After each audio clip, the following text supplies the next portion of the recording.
Hello. Hello. Hey everybody, welcome to Microsoft Flight Simulator News. GibboIreland here again, and well, thank you so much for keeping me such great company in the comment section below last week. I'm back again on my own as TwoToneMurphy continues his break, and we'll come back, well, 3 tones of red. Anyway, we've got another jam-packed video again for you this week where I'll quickly run through the very latest scenery announcements for Microsoft Flight Simulator this week. I've got another 2 innovative add-ons for those of you that enjoy either aircraft carriers or steam gauges. And well, there's a whole host of aircraft releases as well, ranging from fast jets to gliders. And oh wait, I can't forget. Oh yeah, it's true. It's not clickbait, folks. For the Stringfellow Hawk fans amongst us, there's a payware Airwolf coming. Be sure to stick around.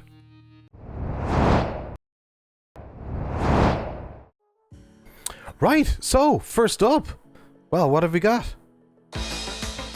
No, it's scenery, folks. And well, there have been quite a number of announcements in the past week that I'll quickly bring you up to date on.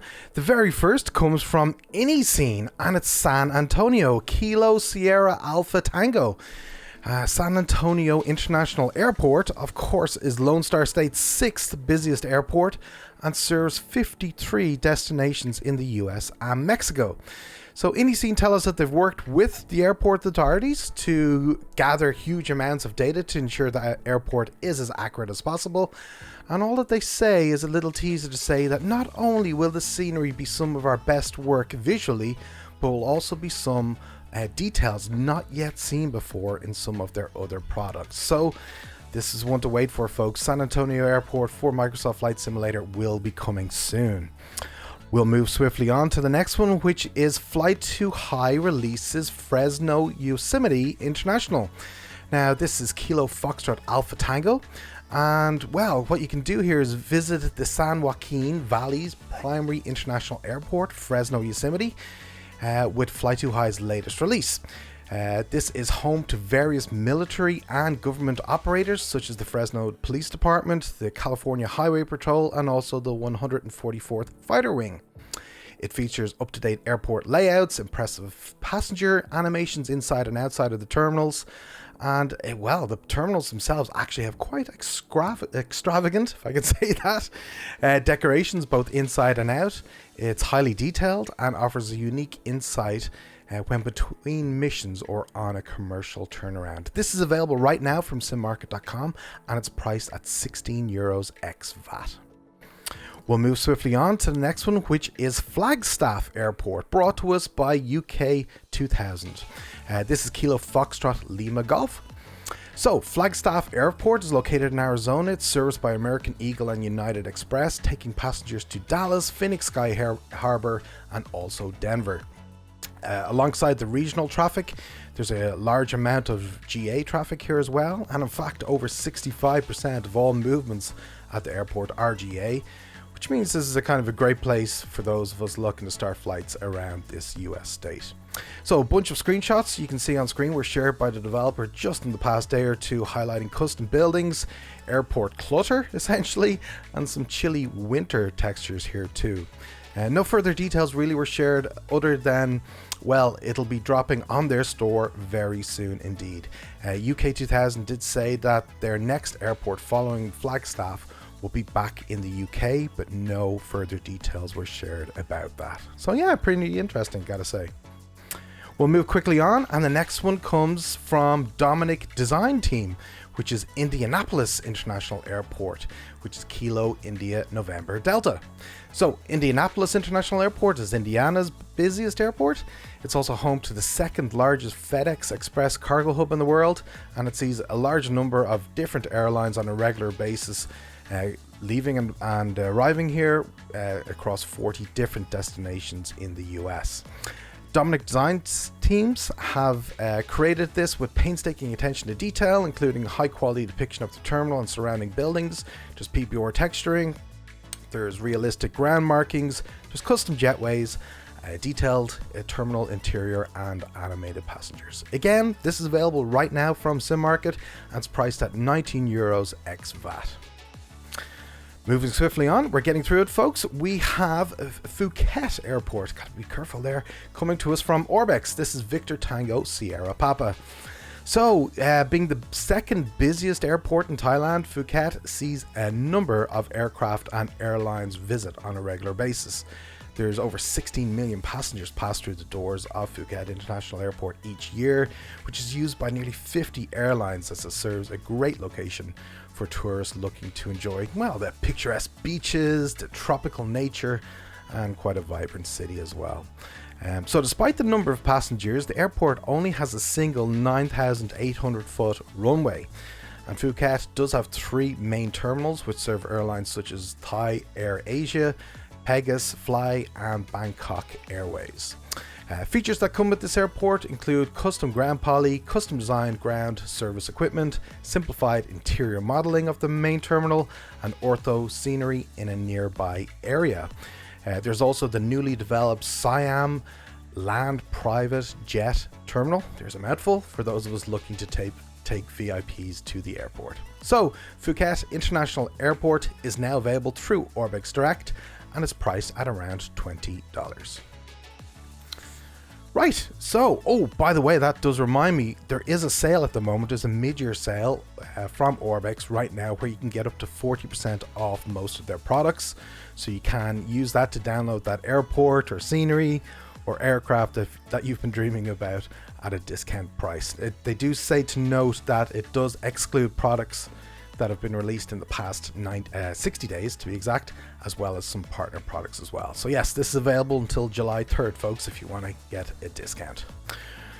Okay, by the way, one thing I would suggest as well is, well, Jayshrike Designs, Renton, it's €10, folks, €10 with this sale. So if you don't have that, it might be an opportunity to pick it up. So yes, that you caught up with the latest sceneries for the sim. Be sure to let me know which ones are you most interested in or perhaps waiting patiently for. So let's move on. What's next? I'm afraid not, folks. It's add-ons. Well, we've got 2 quick add-ons for you just to fill you in on. The first is Moving Aircraft Carrier. Comes to us by Jayshrike. And this finally allows us to use the Top Gun aircraft carrier in free flight. So with this, you can approach the carrier with instructions from the LSO, you can land with the help of the arresting cables, and you can take off with the onboard catapults. So I'll explain how this works. The LSO stands for Landing Signal Officer, and basically when you're approaching the carrier, the LSO will give you instructions for a safe approach to the carrier, which is pretty cool. The arresting cables work with the FA-18 Super Hornet, and it has a hook to catch the cables on the deck of the carrier. Obviously, when that's caught, the plane will be decelerated and brought to a stop very quickly. How that works is you can extend the hook by pushing down on the right lever in the cockpit, or you can bind toggle tail hook handle in your control settings to enable that too. The catapult itself can be activated anywhere, but for maximum realism, you can taxi to one of the active catapults, align the aircraft, and come to a stop at the beginning of the catapult. DC Designs are pretty excited about this as well, and he says a new release is imminent. It's actually going out to all vendors with haste. Hopefully early next week that should arrive for us all, which fixes the arrestor hook for the Tomcat, so it will support this as well. I've been keeping an eye on the reviews about this one actually, just to see how people are finding it, and really they've been tremendously positive, I gotta say. Folks are saying it's so much fun, or the difference that it makes to the landing versus the stationary carriers is tremendous, and you know, it's great in VR. So they're just some of the comments.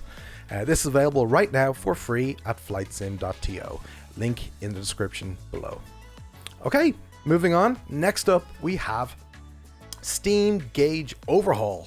Now this is a series actually that's been announced from JustFlight. Behind this is the developer Black Square, and they've recently made the rounds with the release of the Velocity XL for Microsoft Flight Simulator. And yes, this is a new product range essentially that has one very clear goal in mind, and that's to update some of the default Microsoft Flight Simulator aircraft with a brand new Steam Gauge Overhaul. Now, if you find modern glass cockpits and GA airplanes to be somewhat boring and characterless, well then this new product series might be just for you. Black Square is preparing a significant overhaul to a selection of the default airplanes, the first of which is the King Air and the Grand Caravan, which will replace the stock digital screens with more traditional analog steam gauges. Now these will be study level, they say, and it'll include new interiors and panels with the steam gauge instrumentation, as well as swappable radio configurations, each modeled and coded with extreme attention to detail and is based on a specific piece of real-world equipment. Each aircraft also will feature a completely new and fully realized electrical system made with custom software tools, for which every circuit breaker can be pulled, and even will have consequences when you pull them too. As well as these aerodynamic improvements, there'll also be custom weather radar, and the aircrafts will feature the first complete simulator implementation of a KNS-80 ORNAV navigation computer to test your pre-GPS radio and navigation skills. And if you prefer to fly with more modern conveniences, you'll also be well accommodated with a swappable GTN 750 and a GNS 430 or 530. So yes, this looks to be really exciting, I gotta say. Black Square promises that videos will follow soon, so simmers can get a better idea of what to expect of a staggered release of the two, which they estimate will probably begin in late July. So I'd love to hear your comments on this. While it's fantastic, of course, that we're getting an enhanced level of realism to both the King Air and the Grand Caravan, at the same time, it's fair to say that this will be payware. And is it right that we should be expected to pay for this when arguably it should have come already built in? Let me know your thoughts. I don't know how I feel about this. Right, let's move off add-ons and move on to aircraft.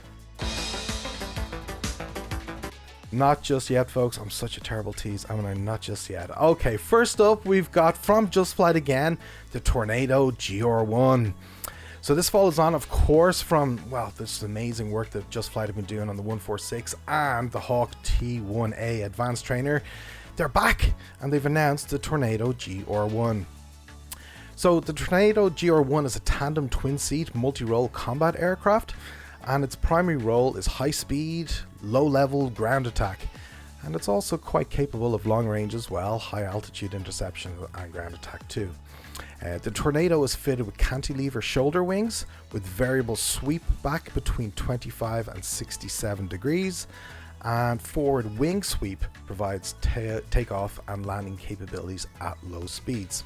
So how it seems this is playing out is that the Tornado is a perfect step up from the Hawk T1 and is ideally suited to low-level flight in Microsoft Flight Simulator, where the GR1 will feature 8K exterior and cockpit textures and study level systems functionality.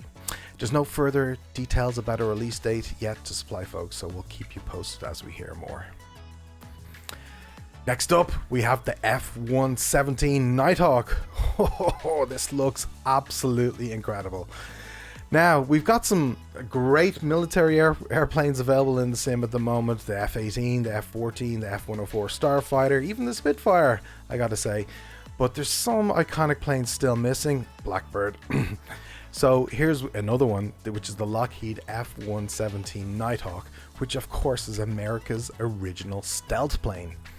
So the Nighthawk is being developed by Aerial Simulations, who say their goal is to release an affordable payware aircraft that should be roughly compared to the Asobo F-18 in terms of simulation realism.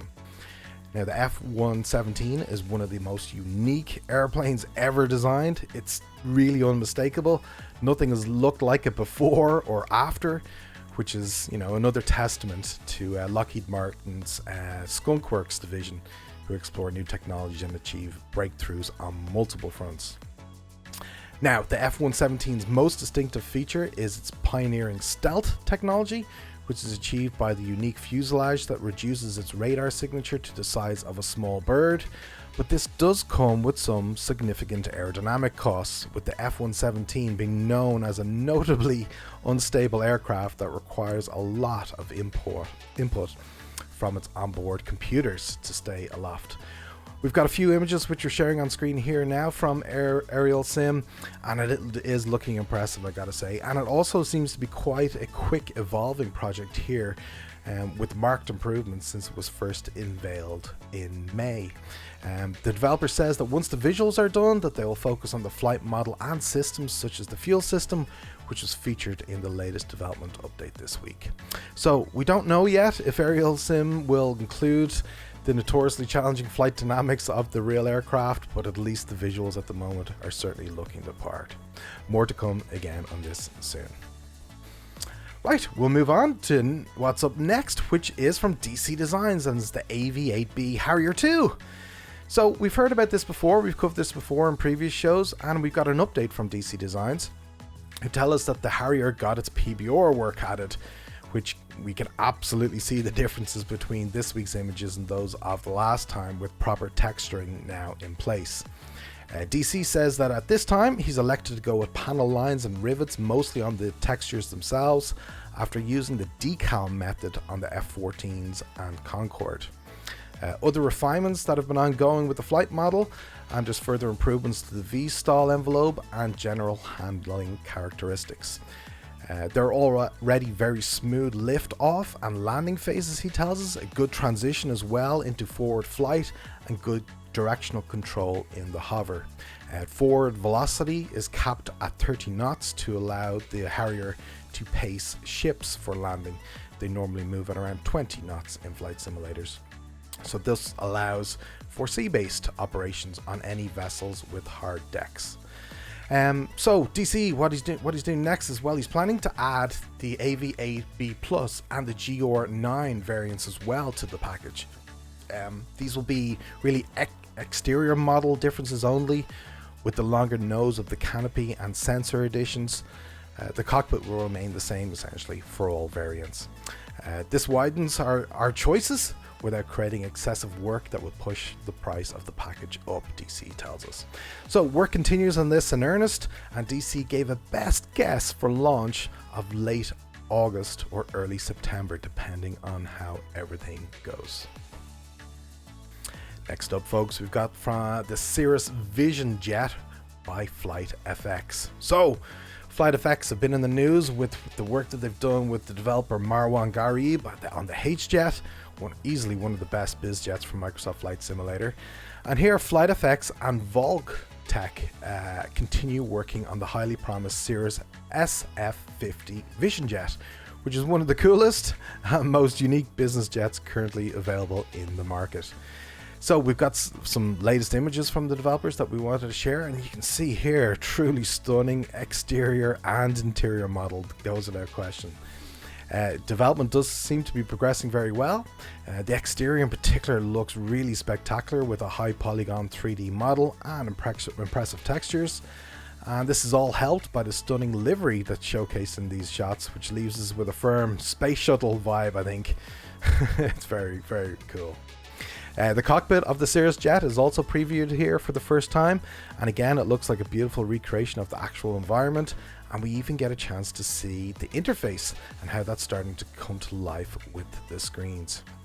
FlightFX is working in collaboration with Working Title to customize the Garmin G3000 avionics to fit their needs, with special screens explicitly built in for the Vision Jet. So FlightFX promised to reveal a lot more in their next development update that'll be coming soon, so we'll be keeping an eye out for further news, that's for sure. Next up is the Discus 2C Premium Edition, brought to us by Gotfriends, which they say is the most detailed glider yet. Now, when the freeware Discus 2C was launched earlier this year, Gotfriends revealed that they were also working on a payware premium edition version of the glider that looks to introduce a number of innovative features. Now, Asobo and Microsoft, of course, are working to bring official glider support later this year with the launch of the 40th anniversary edition of the sim. But for now, with the release of the premium edition of the Discus 2C, Gotfriends brings us a new variant of the glider that includes a front electric sustainer, which is a small motor that provides some extra power when needed, along with an associated control unit. Besides the FES, the premium edition also comes with a few additional unique special features, such as a visual winch launching system, multiplayer aerial towing compatibility, and numerous additional customization options. Now, also, talking about the freeware Discus 2C, that's been updated too, with many of the new features that have been developed for the payware version. These include advanced yaw string animations, ballast tank management, upgraded flarm detection systems, improved winch launch vectoring, multiplayer model matching, new thermal activated weather presets, improved wing flex, new high quality sounds, and lots more. So both of these are available right now, both the freeware and the premium updates, and the premium edition is priced at a very generous $15 and will also be available soon in the marketplace for both PC and Xbox users. Alright folks, it's time. Yes! I'm so excited! Oh, bring me back to my childhood. All we need now is Kit and Street Hawk and I'll be happy. Folks, we've got Airwolf, Project Airwolf to be exact, brought to us by Captain Airwolf, who is an independent developer, who tells us that he's working on this project really to help teach himself how to develop for Microsoft Flight Simulator. It's certainly very early stages, that's for sure, highly work in progress at the moment, but I thought I'd share, this video that he produced nonetheless. What we can see here is that the exterior model is further along than that of the interior, although he's continuing to actively work on improving the exterior materials using mapping and weathering and so forth. So at the moment all we're seeing is just the base color. The goal, the developer says, is to make this as accurate a depiction of Airwolf as possible in any sim. It's quite a statement, using reference images and material, and will be updated even post the initial release continuously. We see here some detailed rotor assemblies. They still need to be animated fully. The landing gear animations are looking good. You can see it compressing on the landings, etc. The sounds, he's very conscious that the sounds, which will come later, need obviously to sound like Airwolf. Flight dynamics are work in progress. Downwash effects need to be improved. Rotor animation needs coning effects to be added when you give it more collective or cyclic. But animated weapons, yes, the ADF pod and guns on the side, he's not sure yet if they'll actually be working, but he does want to add them too. So there's lots of work to do here to get it to a high standard. But to answer your question, I know what you're all asking, Supercopter, it will fly supersonic, he says. So what he intends to do is to have a button that will allow you to activate Supercopter mode to fly like Airwolf for those of us that just want to have fun, or deactivate it where it'll go back to a Bell 222 for those of us that want a sim experience. So it gives us the best of both worlds. So overall it's coming along nicely. The developer said from a pricing perspective, it'll reflect that he is not a professional and that he's doing it as a hobby, and that it's not an attempt to make a buck. So we'll keep watching the space, more to come soon for sure. By the way, if you can't wait, there is already an Airwolf mod that's available for free right now from Flight Sim Squadron. I'll leave the link to that in the description below. Oh, I can't wait though.